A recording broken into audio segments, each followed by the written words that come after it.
Warning. Anything you hear Sensei Reality Show speak on is valid opinion. So YouTube, stop shadow banning my ish.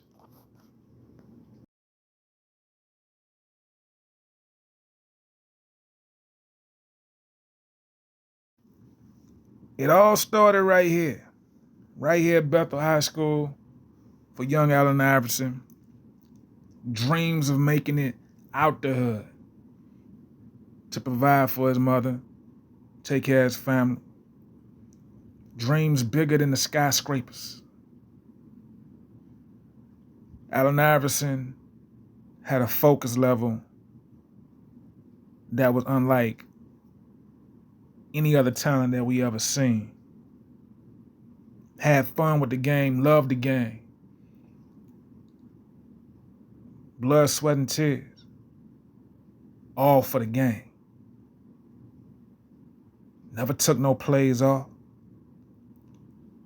Always made sure that he gave it everything he got when he stepped on the court.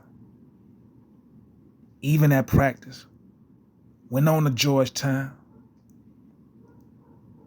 And was competitive from the moment that he got on the court. A lot of people don't know that Allen Iverson played football at Bethel High. He wanted to play football before basketball even became a thing, but his mother convinced him and begged the coach to let Allen play on the team. And that's when you seen him at Bethel High School dominating once he started falling in love with the game slowly at that point, because he still wanted to play football. He was the quarterback and safety.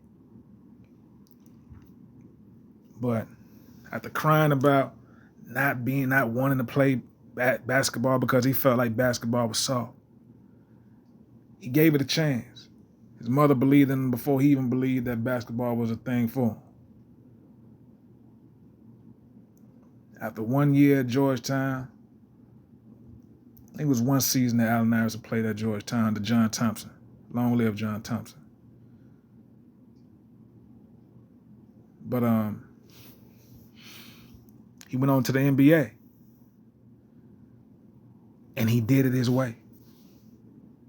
We never seen no one like Allen Iverson come in with tattoos, elbow pad, tattoos on the forearm, braided up.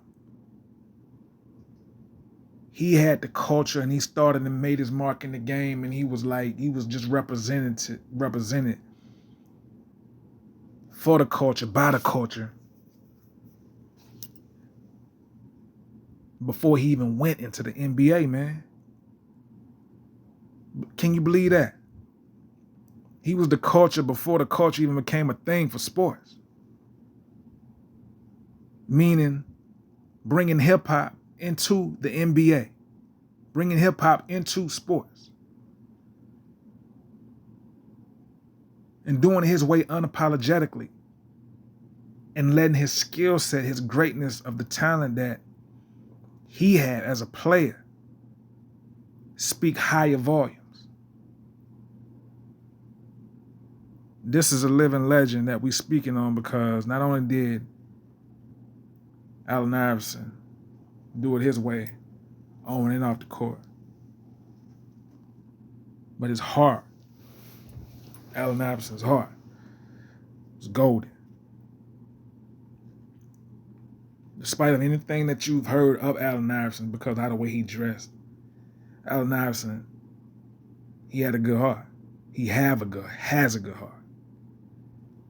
He loves his kids, family man. And every time he stepped on that court,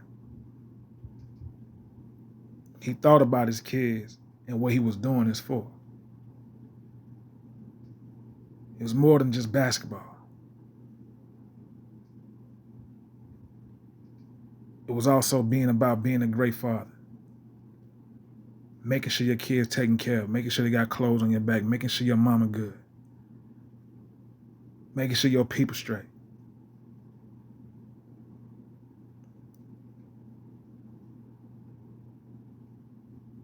And doing it consistently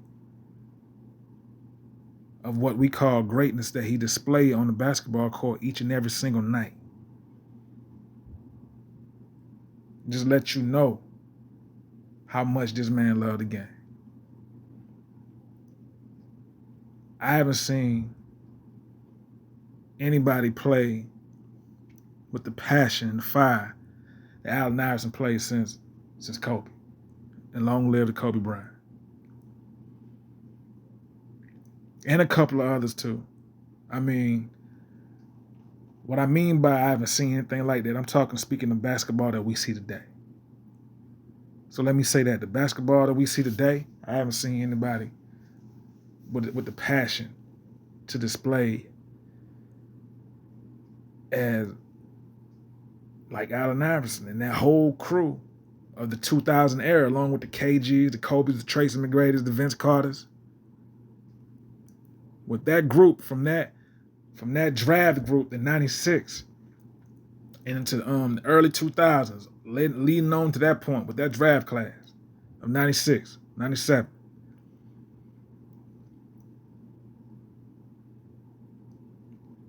You got to just really like do your Googles and your research and look at these guys on YouTube and what they used to do when they was on that court in the '96, '97 draft class. And that whole 2000 era was on lock. Allen Iverson had the 2000 on to 2006, 7 on lock. Had the game in the chokehold by the throat. Because he didn't let, just because he was smaller, his size affect how the way he played. That made him go harder. That made him really want to attack anybody that's in that lane once he come driving. And yes, that led to some injuries, but it just showed you the will and the fight and just him not letting any type of fear strike inside him. He may have been 5'11", but 6 foot on a good day. But he didn't let that stop him from being great because he had the heart of a 6'5" individual every time he stepped on that court. He played like a big man, even though he was smaller. It was a smaller man compared to the 6'7" and the 7 footers. Carried the game and the team on his back because he had to, really. You know, I mean, you had some key players. You had your Aaron McKees, and Eric Snow was a point guard who wasn't a scoring point guard, but was a facilitator. You had your Keith Van Horns later, because Keith Van Horn was a sharpshooter, and the Dikembe Mutombo on the defensive end, he did his thing. But the thing about Dikembe was he wasn't as strong as Shaquille O'Neal. So when they bumped into the Lakers, it kind of like made that kind of an odd standpoint. Because Dikembe Mutombo was strong, don't get me wrong. Long live to Dikembe.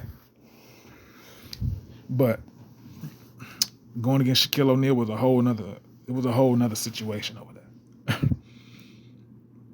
So, but Shaq just was Dikembe Mutombo being not really a scorer kind of hurt Philly, because you needed somebody other than just AI scoring all the time. AI was putting up like 48 a night, 48 points a night,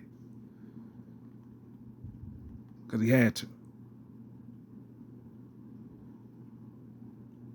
And all y'all know the whole thing with the practice, but they never fail to really tell y'all the whole story. They always want to replay back just that clip.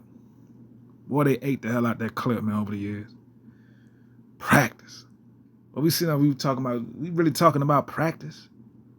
Practice? How the hell I'm going to make my teammates better by practicing? And if you look at it from a head coach standpoint, and it was like, oh yeah, you can make your team better by practice. What the hell is Allen talking about? And him and Larry Brown didn't really see eye to eye. Because I feel like Larry Brown wasn't trying to understand Allen Iverson. It'll be different if Larry Brown came from a championship teams that he coached in the previous in the NBA, not college, because that's a whole different level from the NBA. But AI and Larry Brown didn't see eye to eye. And AI was right. You can't make your teammates better by practice. Because that's two different atmospheres that you are in. A practice atmosphere is no pressure. A game atmosphere is pressure. So you can ball out in practice and get cold feet in the game. We've seen it. So the rivalry with Philly and the Toronto Raptors was, that was the series. Vince Carter was a dog, just going crazy. But AI was going crazier, hungrier, determined, focused, locked all the way in. And go to the strip club one night, well, allegedly. Go to the strip club one night and come out and put up 49 the next night. I want to give the flowers all in the world to Allen Iverson. This is a living legend. This is a Hall of Famer. Birthday vibes all the way for Allen's 50th. Getting younger, getting better. Thank you for everything that you contributed to the game and just on and off the court. Being a great father, being a great guy. Always was real. And that's what they're going to hate you the most for. Being you. Being real. While mostly others pretend and try to be something that they're not. A lot of others try to fit in. But Allen Iverson didn't have to fit in. He was already in. They had to fit in with him. And that's what happens when you are yourself and you're true to yourself. They're going to have to fit into you. Pause. And they're going to come with a lot of hate, a lot of people talking shit. But you got to be a survivor, a soul survivor of it all. Because it all comes with the territory. And that's what he is. A soul survivor. Came from the hood, out of Virginia, to Georgetown, to the NBA. Sensei Reality Show. Like the video, subscribe to the channel. I'll holler at y'all on the next one. One love. Peace.